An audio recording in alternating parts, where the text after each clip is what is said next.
Good evening, my true crime horror fans. I hope you all are doing well out there.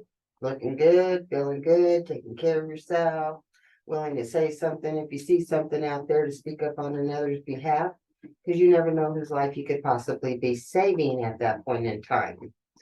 And I have been doing research, I try to stay up on the current cases and whatnot, and I have just thoroughly depressed myself.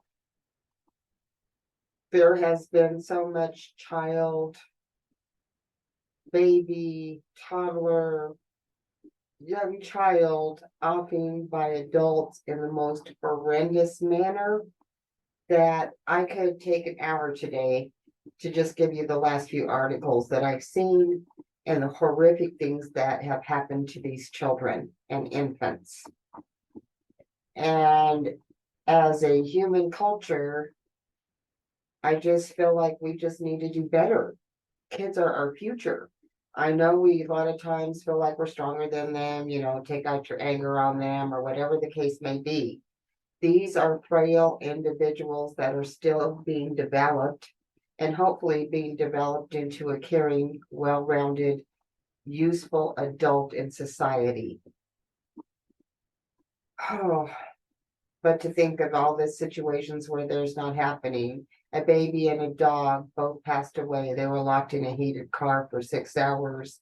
Um, a step parent offing the child. There's just so much out there, but one that called particular attention to me and has made me just almost to the point where I can't even sleep right now. Is a 6-month-old. A 6-month-old Indiana boy was found with more than 50 rat bites.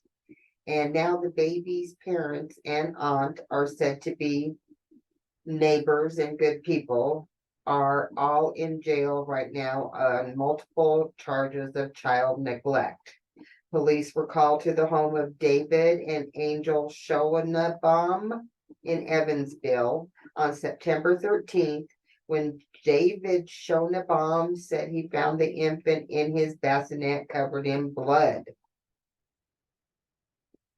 If the baby's covered in blood, I sincerely doubt the baby was laying there quietly, just, being attacked by 50 rats, not crying or anything, just laying there like, okay, I can't do anything to stop it in silence. Babies are very familiar with their voices and use them on a regular basis. I'm so horrified at what could possibly happen here. The boy was taken to a hospital and then flown to a hospital in Indianapolis. Police and doctors found more than 50 bites on his forehead, cheek, nose, thigh, foot, toes. The right arm was covered in bites from the elbow to the hand, and all of his fingers shows parts missing with bone exposed. Because those little suckers,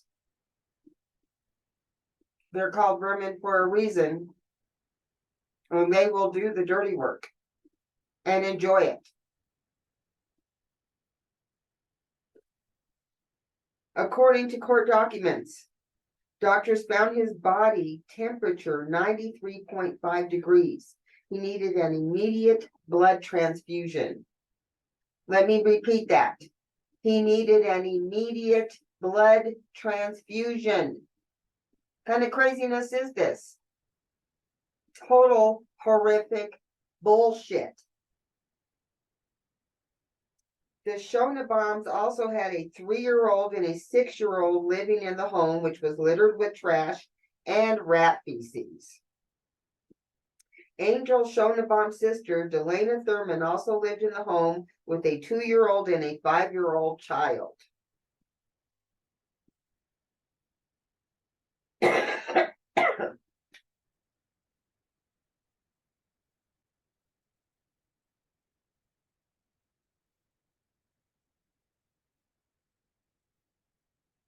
So you got the aunt living there. You got the parents with 3 children. And then you have the sister with her 2 kids, all living in this dirty, rat-infested home. And it's the baby that gets attacked because it's probably the smallest thing there, unless they had animals, which the animals were probably eaten first.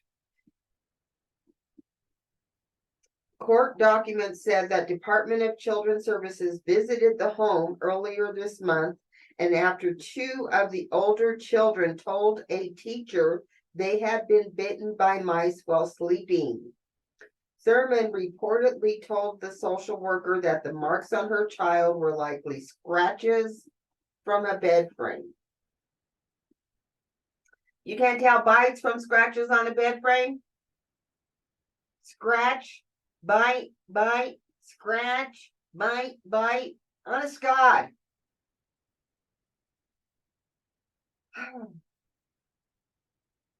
DCS made a safety plan and scheduled another visit September 14th. Yay for you. Police said that a case manager reportedly had been visiting the home twice a week since April. Then what the WTF? Really? Really? And last visited on September 9th. You can't tell me that you didn't see the same thing that they're reporting there. I mean, if those were rats in there, bullshit. Court documents said the caseworker documented the home as cluttered, had trash sitting out, had animal feces on the floor, dirt, dishes piled up, foul odors emitting from the kitchen, but said the situation was slowly improving. Meanwhile, neighbors said they were surprised. They had no idea what was going on inside the home. Isn't that what we hear on a regular basis? They're good people, neighbor Tim Norton said. They take good care of their kids. I'm always seeing them loading food into the house. I always seen her take care of that baby. But Evansville Police Sergeant Anna Gray said the scene she found inside was one of the worst she'd seen in decades on the police force. And I bet you they see a lot. For the latest, stay tuned. We'll keep you caught up on what's going on there. A cute little 6-year-old baby trying to defend itself from 50 rats. Just think of it. Well, I 50 bites, but I mean, it had to be more than one rat there. I don't think it was just one. They don't usually travel by themselves from what I've seen. You see the movies. You've seen Ben. You've got a whole family of shit like that going on in there. And maybe these people didn't know better. But you know, if there was a political party or a governmental party that was involved, why weren't they teaching them better? Supposedly that's what our tax dollars are going for. But instead, this baby turned out to be bait. And now they're going to be in trouble. The other kids, what's going to happen to them? The whole thing's a nightmare when it could have been handled from the beginning. If they would have just said, look, you got 30 days to get your shit together. If not, we'll come out and throw your shit out for you. Okay? Done. Quarters in action. You guys have a good night. Take care.